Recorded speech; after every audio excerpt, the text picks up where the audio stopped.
provider, and we provide A-level courses in biology, chemistry, physics, and maths for those students that want to enroll in medical, dental, veterinary, financial, and engineering programs at the chosen university in the UK.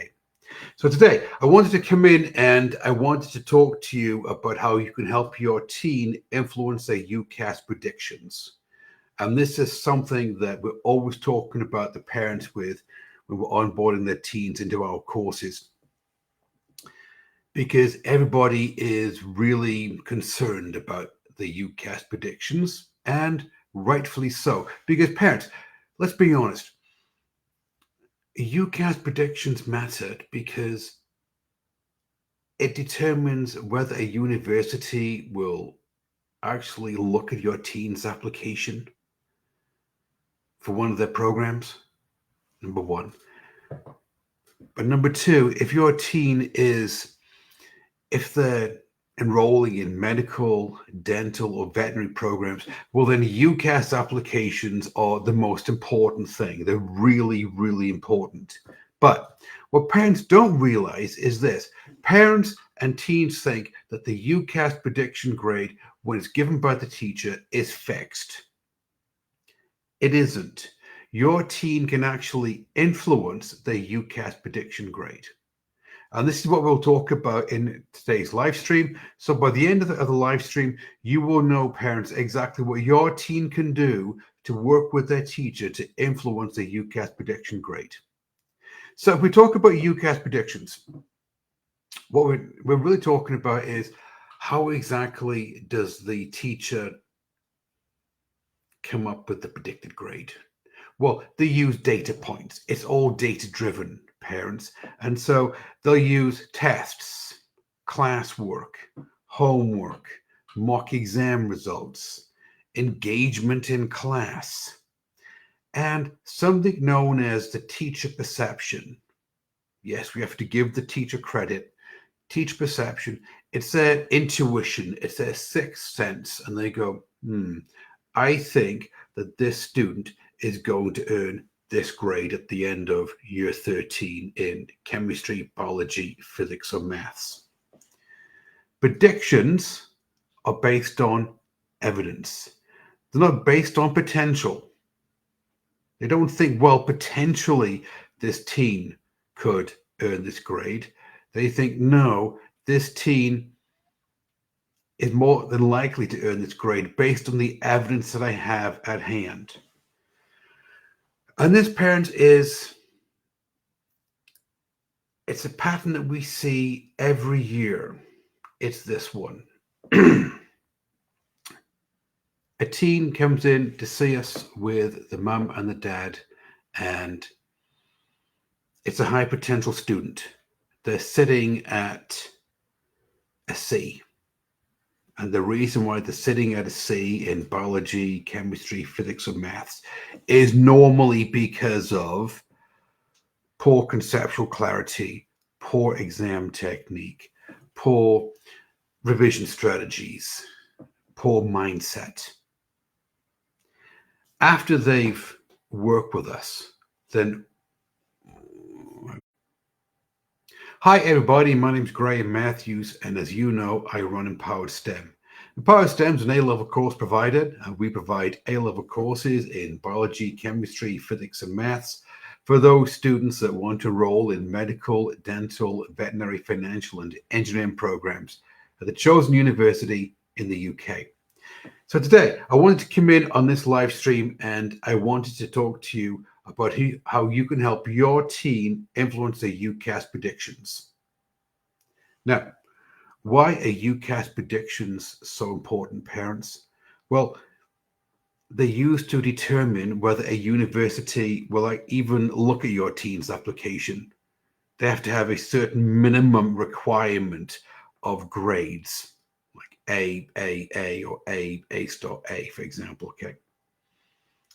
But for medical, dental, and veterinary programs, the really competitive programs, the UCAS prediction grades are everything. They are that important. But what parents don't understand is this. Parents don't understand that your teen can actually influence the UCAS prediction grade. Because the truth is, parents, is this. UCAS predictions are based on early evidence. So in year 12, the teacher is making a judgment call at the end of year 12 as to what they think your teen, your son, your daughter is going to get at the end of year 13. And it's based on two things. It's based on data and it's based on perception. So the data bit is easy. Your teen's teacher is looking at tests, homework, classwork, mock exams, engagement in the class, something which they can track. But the flip side of the coin is that they're also looking at the perception, how your teacher perceives your son, your daughter in the class. And it comes down to, it's this amalgamation of all the data, and they make a snap decision, a judgment call based on the data, based on their perception of your teen, based on how many years they've been teaching. They've probably done this more than once. They come up with a grade, a UCAS prediction grade at the end of year 12. Now, UCAS prediction grades are based on evidence. They're not based on potential. So your teen, your son, your daughter, they can't tell the teacher, well, I have the potential to get the A star in A-level biology or A-level chemistry. I've got the potential to do it. They need to show the evidence that they can do it. They need to put together a really good argument that, you know what, based on the evidence that you see, based on the perception that you have of me, I think that I warrant having an A star prediction for the UCAS. So let me tell you a story about Amelia. And this is a pattern that we see every year. Amelia, when she came to us, she was a year 12 student. She had a C/D. I talked to her mum, and her mum said, you know, problem is, Graham, my daughter's bright. She can do the work. The issue is that she's quiet. She's just one of those students that just blends into the background with all the other students in the class. So the teacher doesn't really see my daughter. They don't understand what she can do. And this is something, parents, that we see all the time at Empowered STEM. When the parent invests in one of our courses, when they invest in the teen's education, what we notice is that the teens coming in, the high potential teens, they're teens that we know really could get the A star at the end of year 13 or the A at the end of year 12 in chemistry, biology, physics, or maths. But they're normally sitting at a C or a D because of one of a few common reasons. Either it's they don't understand the course content, they don't have conceptual clarity, or they don't have good study skills, good revision strategies. They have poor exam technique, or they don't have the right mindset. These are things that we can fix because we can identify them. And so the first thing we do is that we use something called precision diagnosis, and we identify where the gap is in your teen's understanding. As they're walking the journey to the A star, where are they tripping up? Where are they going off the path? And when we can identify that, then we can put a plan into place to help your teen get back onto the path and to start walking the path up to the A star. Because after a teen has worked with us for a couple of weeks in one of our courses, what we notice is this, is that they're starting to produce A-level answers. They're starting to be noticed by the teacher in a positive way. The teacher's perception of them begins to change because there's an increase in the homework grade, test grade, lab reports, if it's biology or chemistry, engagement in the classroom. They're raising their hand more. They're asking clarifying questions. They're reaching out to the teacher after class and saying, what can I do to show you, to demonstrate that I can earn an A in year 12 and an A star on the UCAS prediction exam? I can walk out of A level chemistry or biology with an A star. They start handing homework in early. All the positive things that they can do, they do on a consistent basis. This isn't just a one-off that they do. This is a consistent basis that they do this day in, day out, week in, week out, for a half term, for a term. And then what happens is this, is that the teacher, and this is what happened with Amelia, the teacher changes their perception of the student. As we said, is data, evidence, and its perception. They change the perception of the student. And so with Amelia, the next parent evening, now keep in mind she was at a C/D.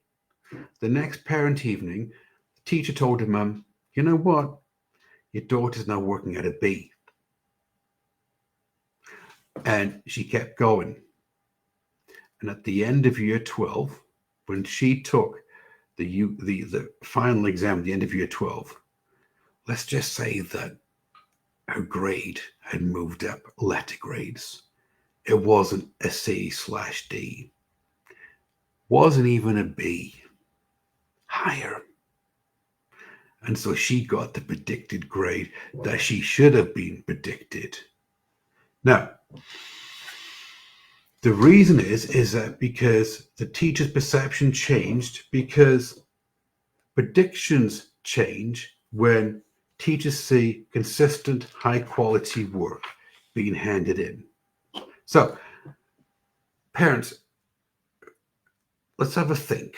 Let's break this one down logically. What exactly can your teen do to move the needle? As Brandon Bouchard would say, to spike the needle in the positive direction. What exactly can they do? Well, there's three things that they can do. Number one is they need to improve the quality of the work going in. And so they need to be, first off, consistent in always handing work in. Early is a good way to be noticed. But when they start handing in work that is clear, the answers are well structured, the teacher can see there's a strong improvement over the previous week. When they start handing in homework, which is A-star quality, the lab reports are moving into the greens. When they see that they've got better exam technique because their exam grades, the test grades are moving up. When they see that they have a proactive attitude, they're raising the hand, they're asking clarifying questions, they're staying behind after class to ask how they can improve the UCAS prediction grade. They're doing everything that they can. This is changing the teacher's perception based on the evidence bit. Imagine there's two sides to a coin. We're talking about the evidence bit. Based on the evidence bit, which means now the teacher is more comfortable raising your teen's UCAS prediction grade. Something that you can do, by the way, your teen can do this within half a term or a term, easily do this. This is the first bit. But the second bit is, like I said, we need to get your teen back on track. We need to get your teen walking the path again to the A star. And this is what we do in our courses at Empowered STEM, is we use the STEM path method. It's a 4-step pathway that we use, and we use it to help your teen ethically influence their prediction grades for UCAS. So first off, number one is the first step, like I said, it's precision diagnosis. And so precision diagnosis is this. We identify what exactly is holding your teen back. What is the issue? What's the elephant in the room? Is it conceptual clarity? We can fix that. Is it exam technique? We can fix that.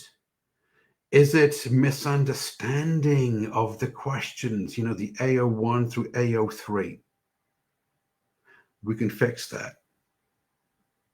So first thing we do is that we identify where your teen is falling down. And then we pick them back up and say, right, this is what you need to work on because this is what's holding you back. The next step is conceptual clarity.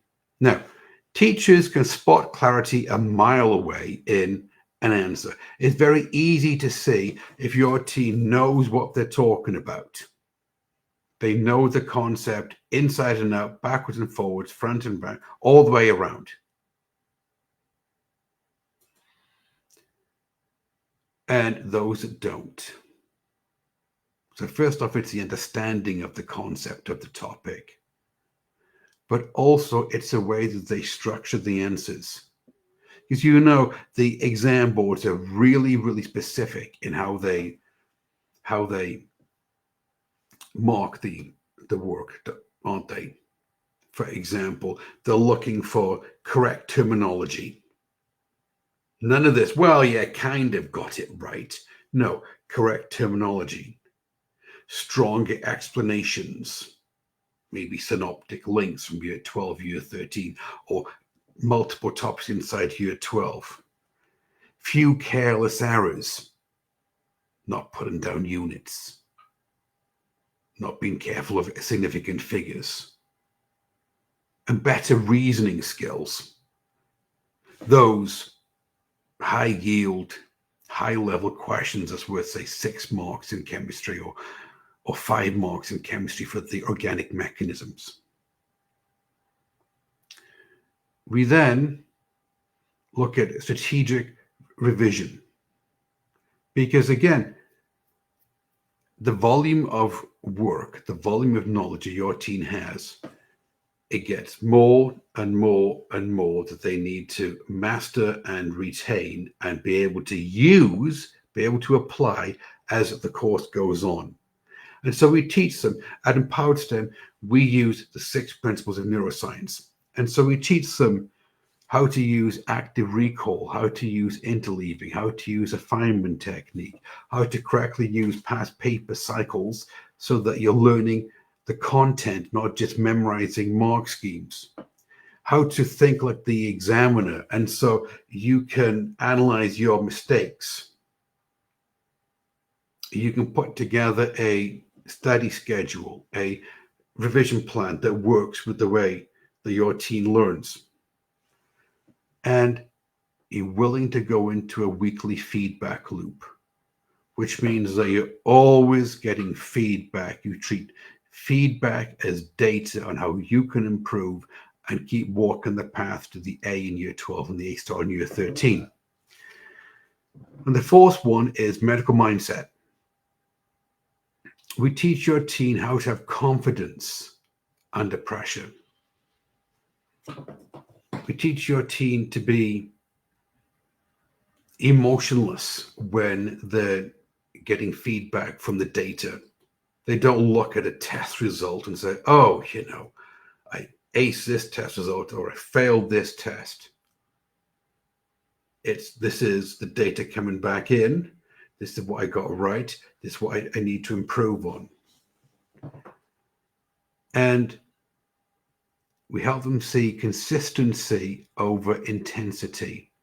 Anybody, parents, can do work really intensely for a week and then fizzle out. what your teen needs to do is have this consistent work ethic. Now, if your teen applies the 4 steps of the STEM pathway, precision diagnosis, conceptual clarity, strategic revision, medical mindset, your teen's teacher is going to begin to notice. They'll start seeing 2 things. They'll start seeing a shift in the evidence, homework, tests, mock exams, lab reports, and the perception of your teen. They're raising their hand. They're more in class. They're more confident. They're asking for help. And they're being consistent about it. And so the teacher is more likely to be willing to level up your teen's UCAS prediction grade. Now, the third thing then is this. Your teen needs to be able to have a conversation with the teacher without getting emotional. Okay. And so this is the teacher conversation framework that we teach inside Empower STEM, is how to speak to a teacher professionally and help them see that you're serious about improving your grade. You're willing to put the time, effort, and attention in. So, 5 steps. First one is acknowledge the current level that you're on. The teen says to the teacher, yes, you know what? I admit that I'm working at a C/D level. I'm not going to argue the point. The evidence is right there. There's my homework. There's my tests. There's my mock exam. There's my lab report. I am working at this level. Then the second step is that they clarify the gap, what they think that the issue is. So they say to the teacher, you know, I think the issue is it's my exam technique. Because I understand what you're teaching me in class. I'm doing the homework. I'm revising. But when it comes to the exam, when it comes to applying it, I just like all the knowledge just seems to like drain out of my head. I can't think on the exam. It's my exam technique. It's the way they word the exam questions. I'm not blaming the exam, by the way. It's just this is what I think that the issue is. And ask for feedback. And the teacher will more than likely say, you know, I totally agree. I look at your homework. I look at your test results, and there's this gap. Your homework is A star, and on the tests you're pulling C's and D's. Right. I totally agree with you. Now, the next thing they need to do, third step, the next thing they need to do is they need to present a plan. Not, well, you know, teacher, what do you think I can do? More, you know, this is what I think that I should be doing. Give me some feedback if I'm writing this one. I've noticed that when I'm quote revising for the mock for your test, what I'm doing is I just download a load of past papers and I just walk around all day and I basically scribble down something on the paper and then I'm checking the mark scheme. Got to admit, I do sometimes do the question with the mark scheme open and go, yeah, I kind of would have got that. I think that's what the issue is. And so what I'm going to do for the next 3 weeks, I'm going to do 2 or 3 papers a week, and I'm going to do them under time conditions, and I'm not going to look at the mark scheme. I'm not going to memorize the mark scheme. I'm going to make sure that I understand it. And by the way, do you mind if I come in and if I have any questions, can you show me where I'm going wrong on the paper analysis. Teachers love this because what it shows is that your teen has autonomy over their learning and they're taking responsibility for their learning. They're not blaming the teacher, they're not blaming the school, they're not blaming the exam board. They're saying, yes, this is where I am, this is what I'm doing, it's not working, this is the plan that I've got for the next 3 weeks. The fourth step is this: ask for evidence. Have your teen ask the teacher,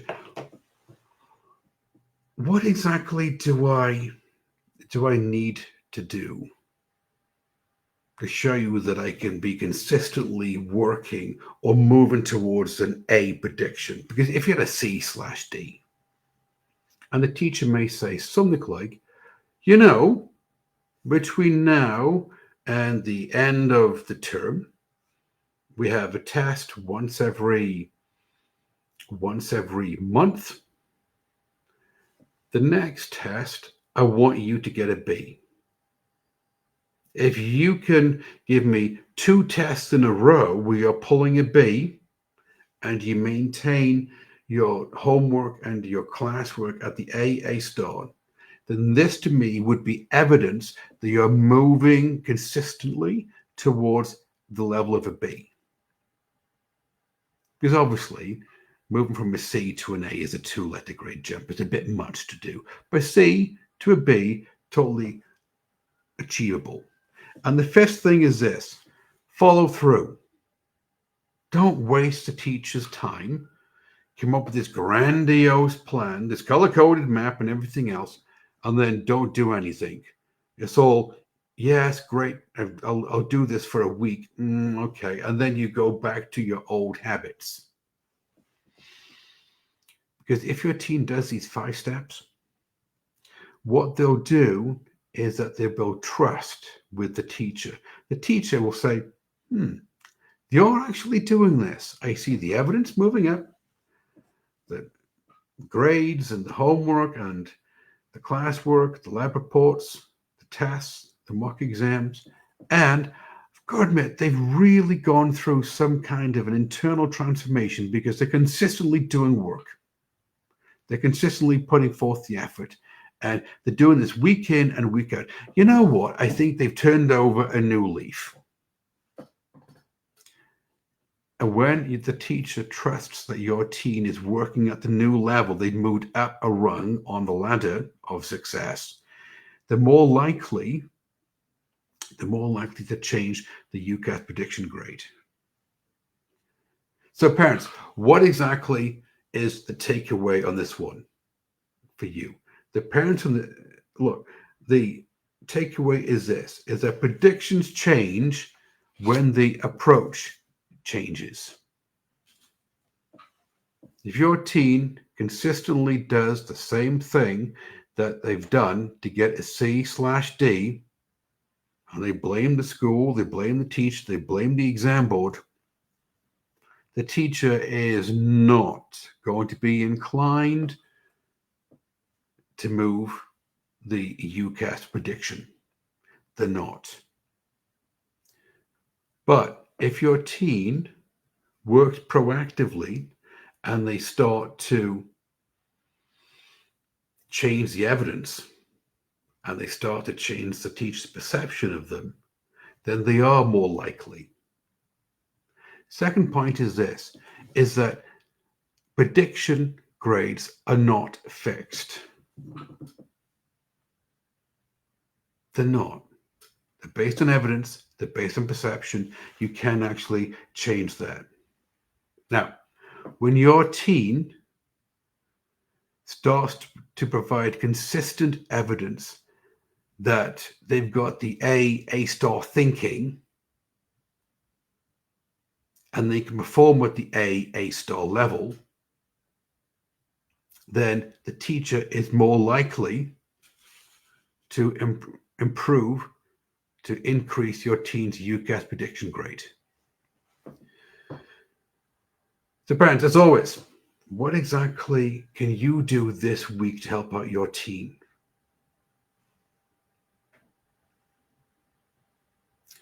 have a sit down with them, have a conversation, and review the work that your team's doing.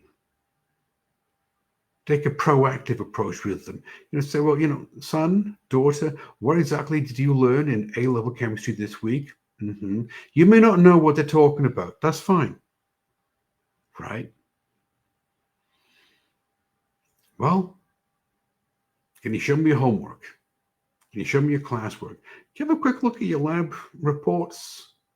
Can you, by the way, can you teach me this concept, whatever it is in A-level chemistry, Feynman technique?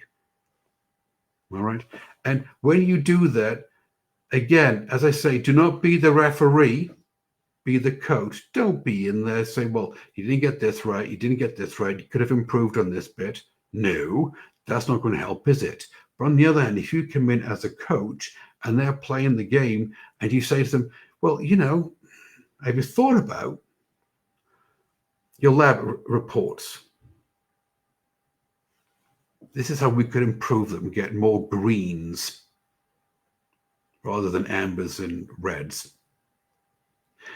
This is what we could do, help them, coach them to improve the next test grade. Second thing is, and we talk about this one a lot, help your team set up a study schedule and a revision plan for the week. Because, parents, I said this in a previous live stream, your teen's hippocampus, the area of the brain that does organization, is not fully developed.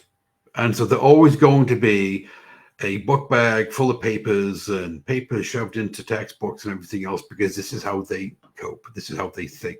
They need you to come in and coach them and say, why don't we sit down and put a study schedule together?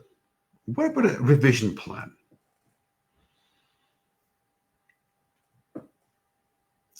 And most importantly, role play with them and help them be able to talk to the teacher in a constructive way. So they're not going in there on the attack, on the offensive, really just like blaming the school, the teacher, the exam board. They're coming in there with an attitude of, right, I'm taking responsibility and I need your help in doing this. But parents, again, they're teenagers. And so let's be honest, they probably need some help, don't they, in having a meaningful conversation with the teacher without antagonizing the teacher. If what I'm saying to you, parents, is making sense, this is what you may want to consider doing. If you're watching this live stream, but on Facebook, but on YouTube, and what I'm saying to you is making sense, well, then you got two options. If you're on Facebook, there's a link in the description below the video that you can click on, and you can fill out a short form. And the same thing on YouTube. There's a link in the description, and you can click on it and you can fill out a short form. If you're on Facebook, you can like the business page, and you'll be given the announcement of the next live stream coming up. We do live streams every week. If you're on YouTube, you can subscribe to the channel, and then you can see all the previous live streams that we've done. But when you fill out the short form, it allows you to reach out to a member of my team, and you can have a non-sales conversation with them. It's a really simple conversation that you have with them, and it's this. You can say, this is where my teen, my son, my daughter is in A-level biology, chemistry, physics, and maths. This is their working grade. This is where they are. This is their predicted grade. And to be honest, it's not what they need for the UCAS prediction in order to get into medical, dental, veterinary programs at the chosen university in the UK. Right.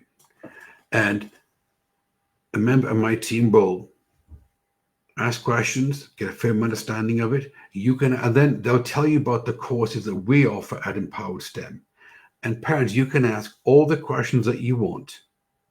And so at the end of the conversation, all of your questions have been answered. And you understand what we do. And then if it's a good fit, that's great. We can also talk to you and your teen and see if our courses are a good fit for you and your teen. And if there's a match there and you decide to invest in your teen's education, well, then you can enroll in one of our courses. Everybody take care, and I'll see you in the next one.